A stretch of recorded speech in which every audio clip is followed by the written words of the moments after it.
You're welcome to online platform of Saraswati group of colleges. Saraswati group of colleges के online platform पे आपका एक बार पुनः स्वागत है। मैं ब्रजेश उपाध्याय एक बार फिर सिद्धार्थ विश्वविद्यालय के बीए फर्स्ट सेमेस्टर अंग्रेजी सब्जेक्ट के साथ आपके सामने उपस्थित हूँ। आज हम तीसरे यूनिट के लास्ट लीफ के बारे में चर्चा करेंगे। इसके पहले की वीडियो में हमने जिन चीज़ों को कवर किया था वो था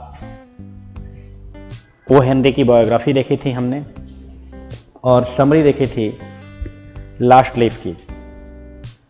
आज देखेंगे कि आज की वीडियो में हम लोग डिस्कस करेंगे कि इसकी लास्ट लीफ की थीम क्या है, जेनर क्या है, सेटिंग स्टोरी सेटिंग क्या है, पॉइंट ऑफ व्यू क्या है, conflict, climax, figure of speech, इन सभी पॉइंट्स पे हम चर्चा करेंगे।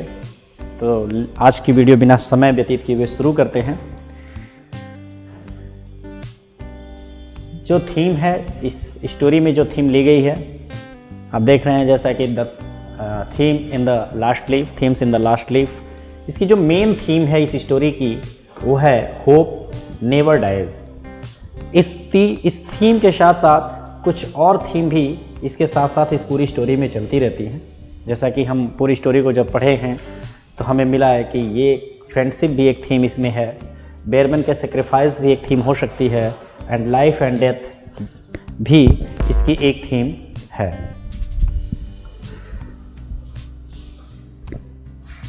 सबसे पहले देखते हैं कि इस स्टोरी के जेनर क्या है। जो जेनर है रियलिस्टिक फिक्शन है और ये शॉर्ट स्टोरी है, ये हम पहले से भी जानते हैं। सेटिंग इसकी क्या है, setting set in the Greenwich village, New York city. इसकी सेटिंग जो है वो ग्रीनविच विलेज जो न्यूयॉर्क सिटी में है उस समय की गई है। और किस समय, उस समय क्या खास बात थी, स्पेसिफिक टाइम था और वो टाइम था न्यूमोनिया एपेंडेमिक का, यानी कि जब निमोनिया का एपेंडेमिक आया था उस समय इस कहानी को सेट किया गया है। उसकी सेटिंग है and the time was 1900। So the narration and point of view, narrator and point of view. The story is narrated from a third person. इस स्टोरी का जो नरेशन है वह थर्ड पर्सन का है, पॉइंट ऑफ व्यू जो है वह थर्ड पर्सन का है। And perspective, the point of view stay closed to Sue. जो पॉइंट ऑफ व्यू है, एक लिमिटेड पॉइंट ऑफ व्यू का यूज इसमें किया गया है और जो पॉइंट ऑफ व्यू है वह सबसे ज़्यादा स्टोरी को पढ़ने के बाद लगता है कि किसके क्लोज है, तो वो इस स्टोरी में जो कैरेक्टर है सू, उसके क्लोज में इसका पॉइंट ऑफ व्यू है। Tone and mood, the story tones is one of ironic disattachment and mood is largely pessimistic through the ends of heart warming note.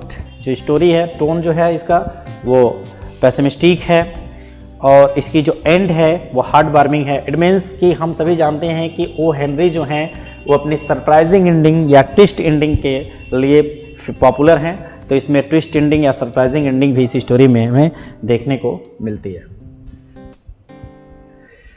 And the protagonist, इस story में जो protagonist हैं वो Johnsy और सू हैं।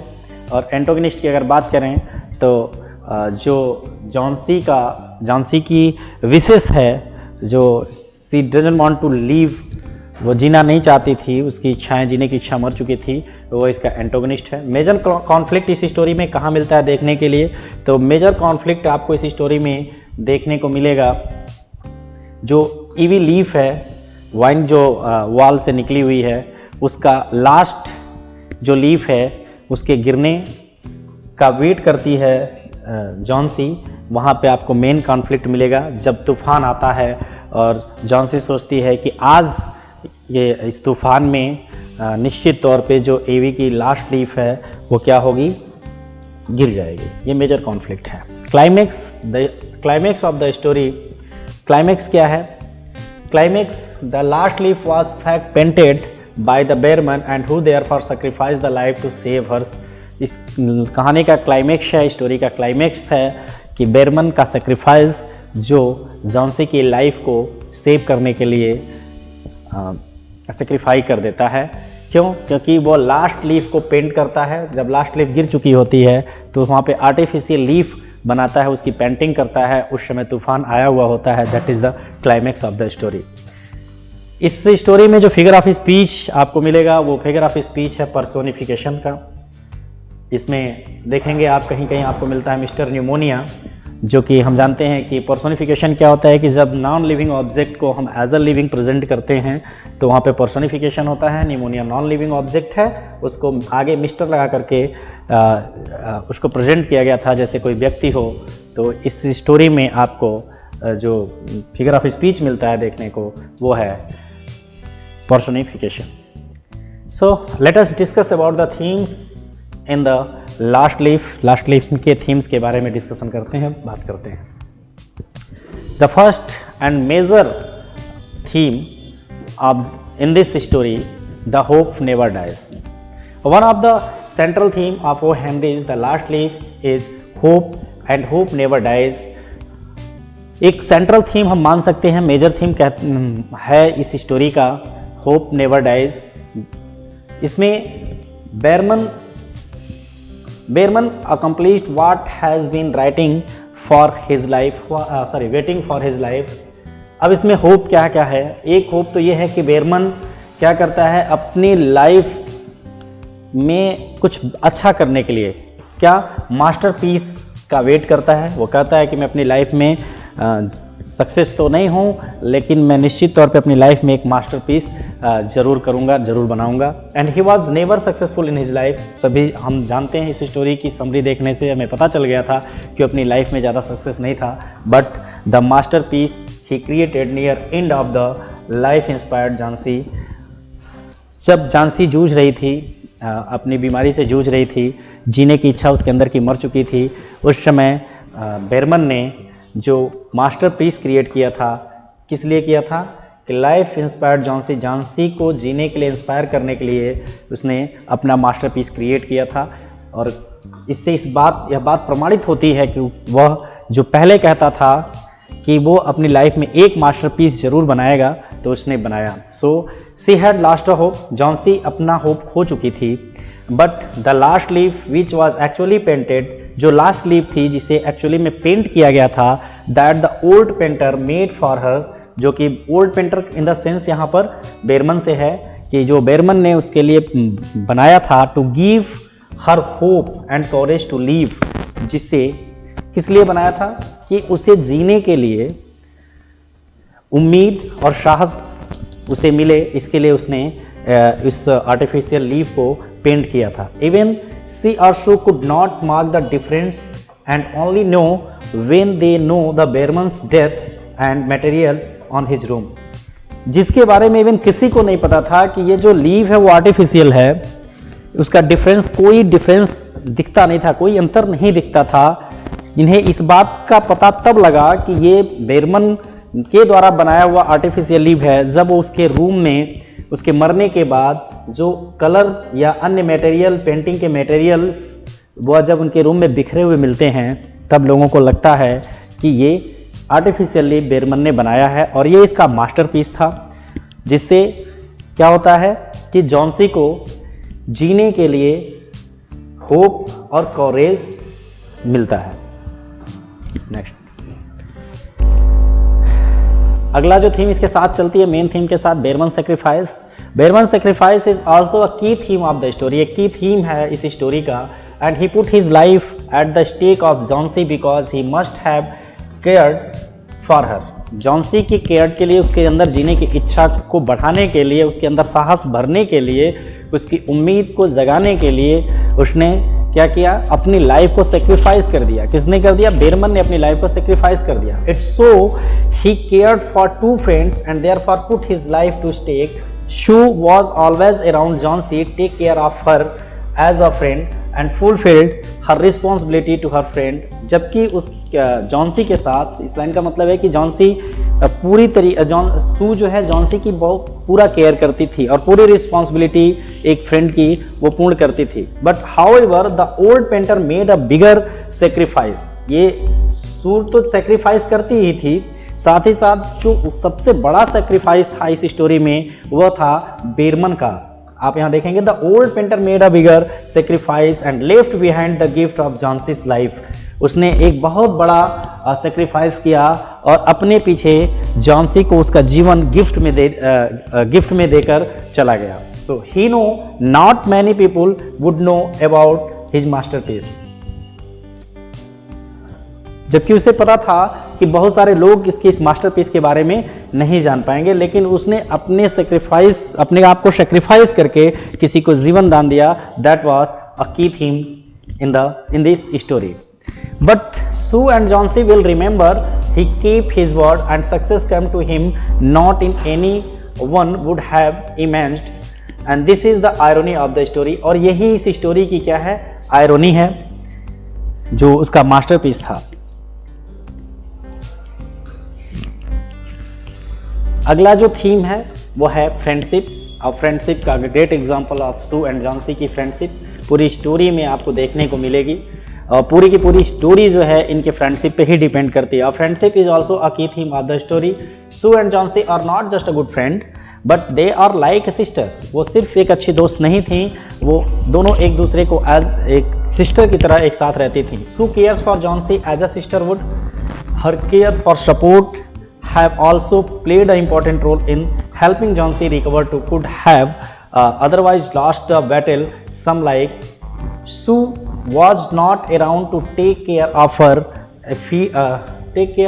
and feed her. अगर सू नहीं होती जॉन्सी के साथ, सू जॉन्सी के आसपास नहीं रहती, उसका केयर नहीं करती, तो शायद जॉन्सी अपनी लाइफ का जो युद्ध था, अपनी लाइफ से वो जो जूझ रही थी, जो निमोनिया से वो जूझ रही थी, शायद वो कभी ठीक नहीं हो पाती।